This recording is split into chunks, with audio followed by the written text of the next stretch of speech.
Jesus said to them, "Come away by yourselves to a deserted place and rest a while." Allow me to begin with a sharing. You know, in the olden days, Sunday is the Lord's Day, of course. Well, back then, there's no BPO, no on-call or call centers. So, most probably, mas marami bakasyon pag linggo. At linggo, araw ng pangilin, araw ng Panginoon. I grew up with that setup. My dad would wake us up in the morning, like 7, and he will tell, gising kayo, magbihis, kumain ka agad, linggo, sisimba, automatic, every Sunday. And we will attend the 9 a.m. Mass in our parish in Tayuman, Espiritu Santo. Alam na namin, pag walang pera, sa Espiritu Santo kami sisimba kasi after ng misa, uwi ka agad. Pag may pera, sa Santa Cruz kami sisimba. Kasi after ng Mass, kakain kami sa Pansiteria Ramon. Pansit lang naman, at saka chicken, pero super sarap na. But it was a beautiful tradition. Gising kayo, magbihis, linggo ngayon, sisimba tayo. And we will always go to Mass in the morning. Kasi pag probinsyano ka, umaga ang simba. Di pwedeng gabi. Di mo gagawing secondary lang ang Diyos. Una sa schedule mo pag linggo. And I recall after we hear Mass, my dad would say, kneel down, we will pray. Repeat after me. And so we would repeat, Lord, panalunin niyo po ng sweepstakes si Daddy. Let my father won the lottery. Every Sunday, because my dad believes God hears the prayer of children. Baka nga manalo. Anyway, we didn't win. We didn't win. But life changed because there were blessings. Business prospered. That is why we enjoyed life, a comfortable life. But coupled with that, I realized wala nang nanggigising. Bakit? Kahit linggo, busy na. Kahit linggo, may paninda. Kahit linggo, may tinda. May inaasikaso. Wala nang nanggigising. Eh ang bata, di naman magkukusang magsimba ng sarili niya kung hindi bibitbitin ng magulang. Meaning, wala nang simba-simba, wala nang linggo, wala nang day of the Lord. Pero, may Betamax, may computer games, lahat ng luho, iba na kinakain, iba na sinusuot, mayaman na. Sabay ng pag-unlad, pagkalimot sa Diyos. Tapos nangyari, nalugi, na-bankrupt. Nung nalugi, nung wala na, aba, may nanggigising uli. Ba't tayo ganon? Kaya nga ang sinasabi ngayon ng ating Panginoon, come away by yourselves. Come to a deserted place. Rest a while. God realized and God knows how busy we are, that we are in this frenetic world where we are so stressed. We are so stressed, so burdened. We are so stressed because we need to earn. We need to keep on striving so that we can provide. The Lord knows how hard life is. But sometimes we miss it. What are we missing? Well, we miss the point that what we have right now and where we are, who we are, the strength we have, the business or even the career that you have is but a gift, a blessing. God gave it to you. Remember you prayed for that? And recall the times that you said, Lord, papasa lang ako ng board, paglilingkurang kita. Lord, ipasa mo lang ako ng board. I will serve you through my brothers and sisters. How noble, di ba? Nakapasa ka. Pero ngayon, ano ka na? Simba ka. Busy eh. Walang oras eh. Pahinga na lang ako. Ito na nga lang yung day off ko eh. Kukunin pa sa akin. Kukunin pa ni Lord. O ano ngayon nangyari? Abay may utang na loob pa si Lord sa'yo. Nakakalimot tayo eh. Hindi ganon. Kaya nga ngayon, ang binibigay sa atin ni Kristo, siya mismo ginagawa niya.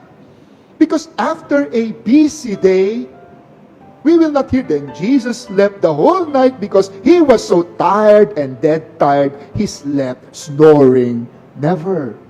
But he would always hear in the gospel at the end of the day, he would be found on the mountain, in the hill, in a deserted place, praying, communing with God, lifting everything to God. And He will be seen at the beginning of the day doing the same thing. He knows He knows the way our life, how it should go.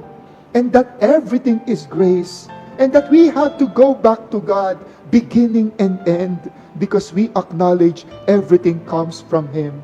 That is why this is never a secret. That's why ito yung ibinibigay niya sa kanyang mga apostol after a heavy week of ministering, when they were like sent 2 by 2, not bringing extras, just bringing their trust in the Lord. And now they're coming back with their success stories. But what did the Lord do? The Lord told them, come by yourselves. Let us go to a deserted place. Let us thank the Father. Give praise to the Father. Glorify the Father. For this success is something that we owe to Him, not to ourselves. We don't just tap our shoulders and galing-galing ko talaga. Ang galing-galing ko talaga. Never. But always lifting it to God and telling, Lord, I magnify you. I glorify you. For I have done this because of you. Acknowledging where it came from. And that's what Jesus did. And that's what the Lord is telling His disciples. Go back to God. Thank Him. Go back to God. Tell Him, how was your day? And that is something refreshing. Refreshing. The Lord finds peace in that. That is why He is also telling it to us, so that we can find peace. May we have the wisdom to take a quiet time, because it is in this quiet time with the Lord that we're able to regain perspective, regain energy, regain balance, regain meaning in what we do. Something beautiful. And this is what the Lord did. It's like an invitation. Let's go on a retreat. Let's go on a recollection. Because through this, we will be able to process our experience, our mission. Take time to pray. The busier you are, the more you need to pray. Simply because we will never do it alone. A proud man will say, I owe it to myself. I am a self-made person. Self-made man. Yabang? Self-made? Walang self-made. Lahat tayo binigyan ng grasya. Lahat tayo pinagkalooban. Lahat tayo pinagtulong-tulungan ng kapwa natin para maitaguyod tayo. Kaya walang mayabang na sasabihin, self-made ako. None. Wala. Lapit sa Diyos. Sapagkat siya ang lakas. Siya ang patnubay. Siya ang pinanggalingan ng lahat. Without Him, I can do nothing. And so, we go to God so that we will regain that perspective. It is because of you. That's why on Sundays we are here. Don't come here because you are duty bound. Don't come here because you are obliged. Because we are Catholic and I am obliged to. Never. But that because love begets love.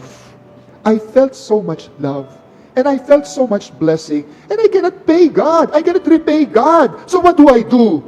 Tumanaw ng utang ng loob. At naandi dito tayo, tumatanaw. Di natin kayang bayaran. Nagpapasalamat. Sapagkat salamat lang, sapat na. Sapat na.